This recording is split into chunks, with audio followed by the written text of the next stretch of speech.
এত মজার একটা আচার বানাতে মাত্র 10 মিনিট লাগে।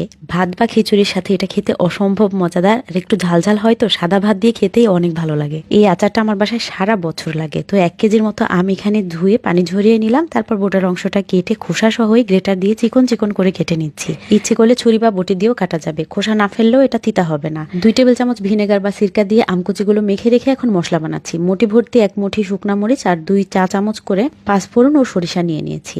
এগুলোকে ঘ্রাণ ছুটে যাওয়া পর্যন্ত নেড়েচেড়ে একটু টেলে নিলাম। যখন এগুলো ভাজা হয়ে গেছে সাথে সাথে আমি এগুলোকে গরম পাত্র থেকে নামিয়ে ফেললাম। কয়েকটা শুকনা মরিচ সরিয়ে রেখে বাকিগুলো গ্রাইন্ডারের জারের মধ্যে নিয়ে নিচ্ছি। তাপমাত্রা কমে গেলে ওইগুলো গুঁড়া করে নেব। আর এদিকে অল্প একটু আদার সাথে 3-4টা দেশি রসুন খোসা ছাড়িয়ে নিয়েছিলাম, সাথে নিয়েছি বেশি করে কাঁচামরিচ। এগুলোকে অর্ধেক অংশ আমি কুচি কুচি করেছি আর অর্ধেক আস্তই রেখে দিয়েছি। আর আচারের মশলাটা যে ভেজে রেখেছিলাম ওইটাকে গ্রাইন্ডারে আধা ভাঙা করে নিয়েছি, একদম গুঁড়াও না আবার একদম আস্তও না।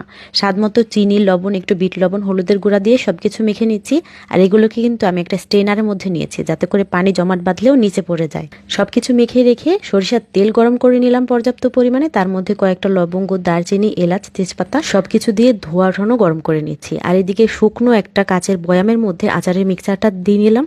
একদম আলতো হাতে আমগুলো রেখে তার উপরে গরম তেল ঢেলে দিলাম, যাতে করে তেলটা সম্পূর্ণ আচারের মধ্যে মিশে যায়। প্রথম দিকে আচারটাকে প্রতিদিন একবার রোদ দিব, আর তারপর মাঝে মাঝে বয়ামের ঢাকনা খুলে একটু রোদ দেবো। ব্যাস, সারা বছর খাওয়া যাবে।